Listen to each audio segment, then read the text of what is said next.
Mesdames et messieurs distingués internautes, bonjour. Je suis le docteur Joya. C'est un honneur et un plaisir pour moi de vous retrouver. Vous êtes des milliers à vous abonner à notre page YouTube. Continuez à vous abonner pour ne pas perdre les vidéos. Je vous suis très reconnaissant. Aujourd'hui, comme d'habitude, je vais revenir sur un aspect particulier de la médecine. Oui, la prise en charge d'une femme après l'accouchement. Parce que nous avons remarqué que beaucoup de femmes nous contactent, suivent un traitement pour les trompes bouchées, les kystes, les fibromes, les problèmes d'ovulation, tombent enceintes, accouchent le bébé, mais plus tard n'arrivent plus à tomber enceinte. Beaucoup reviennent, docteur, mon enfant a déjà 2 ans, je n'arrive pas à tomber enceinte. Docteur, mon enfant a 1 an et demi, je n'arrive pas à tomber enceinte. Docteur, depuis que j'ai fait le premier anniversaire de mon fils, j'essaie de tomber enceinte, mais ça ne vient pas. Pour répondre à cette question et essayer de comprendre ce qui se passe, les causes, nous allons d'abord faire un tour chez les Bamoun pour assister à une cérémonie particulière. Les Bamoun, c'est un peuple qu'on retrouve à l'ouest du Cameroun, plus précisément dans le département du Noun. Autrefois, ce n'était pas un département, mais tout un royaume. Oui, le royaume Bamoun a été fondé au XIVe siècle par Charien. Les limites que nous connaissons aujourd'hui des territoires du royaume Bamoun ont été élargies, repoussées grâce à Mbombo, le grand guerrier. Donc, à la fois, les Bamoun sont des guerriers dans l'âme et surtout des grands travailleurs. Ils sont artisans, ils travaillent le bronze, sculptent le bois, font de l'agriculture et beaucoup sont des hommes très spirituels. D'ailleurs, les Bamoun sont animistes dès le départ et avec la colonisation et l'islam, ils sont devenus chrétiens pour certains et musulmans pour d'autres. Mais la médecine traditionnelle Bamoun est restée égale à elle-même. Par exemple, au Cameroun, si vous tombez malade et que l'origine de la maladie est douteuse, on n'arrive pas à vous soigner, on va vous conseiller d'aller chez les Bamoun. D'abord, ici, on sait qu'il y a des gens qui jettent une maladie que je ne vais pas appeler le nom sur les autres, et il y a des autres, les Bamoun, qui sont champions pour enlever cette maladie. Cette maladie, lorsqu'on est atteint de cette maladie, on sèche debout, on vous confond à un séropositif, mais lorsque vous allez chez les Bamoun, on parvient à vous soigner de cette maladie. Je ne vais pas citer cette maladie pour stigmatiser une communauté. À côté aussi, les Bamoun sont passés aussi maîtres dans l'art de la gynécologie traditionnelle. Oui, j'ai capté une cérémonie à laquelle on met en exergue la gynécologie traditionnelle afin que la femme qui vient d'accoucher n'ait pas de problème de conception plus tard. Il s'agit de la cérémonie au cours de laquelle on enterre le placenta. Oui, chez les Bamoun, on enterre le placenta. Chez vous, vous mangez votre placenta, vous faites des capsules, des gélules de placenta, vous buvez pour être toujours jeune. Chez vous, on jette le placenta à l'hôpital dans la poubelle et ces grands oiseaux blancs viennent manger les cowboys et autres. Chez les Bamoun, le placenta s'enterre. Enterrer ici ne veut pas tout seulement dire creuser un grand trou et y mettre. C'est toute une cérémonie, un rituel au cours de laquelle le savoir-faire de la médecine Bamoun, des matriarches ou encore des sages femmes traditionnelles est mis en exergue. Regardez plutôt et je vous accompagne avec des commentaires. La bonne nouvelle vient de tomber. Une femme a accouché en ville, à près de 400 km du village. Elle a tenu à envoyer le placenta de son enfant dans la famille de son mari. À l'intérieur de ce sac en plastique, un placenta. Les mamans ont accueilli cette nouvelle avec beaucoup de joie.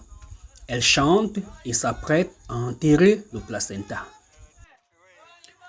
À l'occasion, les femmes chantent des chants qui rappellent la joie de l'accouchement, la joie d'avoir un bébé. Ce bébé qui plus tard fera votre fierté. Il sera votre mari. Il va subvenir à vos besoins. Les femmes chantent et chantent encore. Au fur et à mesure qu'elles chantent, D'autres femmes, jeunes, moins jeunes, vont venir pour participer à la cérémonie. Une vieille femme, une matriarche, va ouvrir le fameux plastique contenant le placenta et essayer d'examiner ce placenta. Après accouchement, une femme peut avoir une rétention placentaire. Un petit morceau de placenta peut rester dans le ventre et créer des problèmes de synéchie plus tard. Un débris de placenta peut rester dans le ventre et provoquer des saignements. Certaines femmes ont souvent très bien accouché, mais après sont mortes de suite d'hémorragie. On va aussi observer le placenta et à partir du placenta, on peut suspecter une infection néonatale. C'est le rôle de cette maman que vous voyez là. Elle tient le placenta. Elle, ancienne infirmière à la retraite, continue à enseigner, à encadrer et à faire valoir le savoir-faire traditionnel. L'heure de vérité a sonné.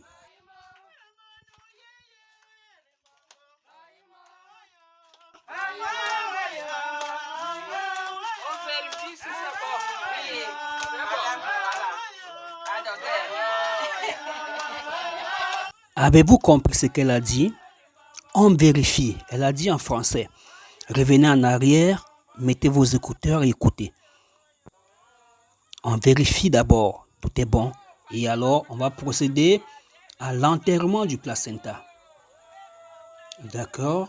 Les femmes vont continuer à chanter des chants très amusants parfois et des chants intrigants. Celle qui cherche un bébé est obligée de venir participer à la cérémonie car ça porte bonheur. Les vieilles dames qui ne peuvent plus accoucher, qui sont ménopausées, ça va les aider à avoir une bonne santé car la joie procure la bonne humeur et par ricochet la bonne santé. L'heure de vérité a sonné. On va d'abord mettre les feuilles de bananier. Il ne s'agit pas de n'importe quelle feuille de bananier. Il s'agit d'un type particulier, la banane cochon. Cette banane qu'on ne mange pas, ou encore qu'on mange, mais qui n'est ni banane plantain, ni banane douce. Une banane appelée couramment ici banane cochon. Alors les feuilles vont être placées au fond du trou et on va faire attention, il faut mettre les feuilles du bon côté. Car pour qu'une femme n'accouche plus, il suffit de retourner ces feuilles de bananier et de retourner le placenta et enterrer. Alors, la grossesse ne va pas arriver. Donc, on prend des précautions pour que cette femme continue et continue encore à accoucher. Donc, lors de cette cérémonie, tout ce qu'on fait là, c'est pour que cette femme continue à accoucher. Pour elle, il y a un lien étroit entre le placenta, le bébé et la mère. On est en train d'enterrer en ce moment. On continue à chanter.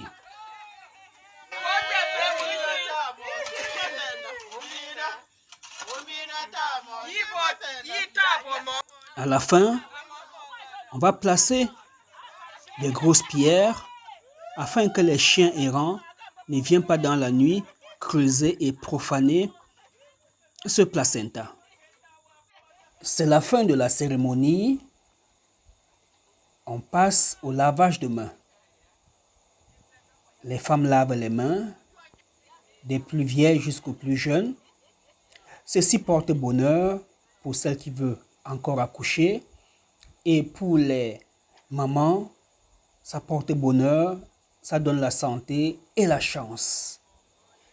Après cette cérémonie, un message va être envoyé à l'hôpital à cette maman qui est à côté de la jeune femme qui vient d'accoucher.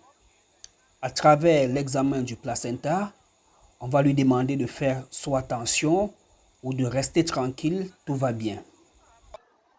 Mesdames et messieurs, tout est bien qui finit bien. Vous venez d'assister là à une cérémonie particulière chez les Bamoun. C'était le docteur Joya. Merci et à bientôt.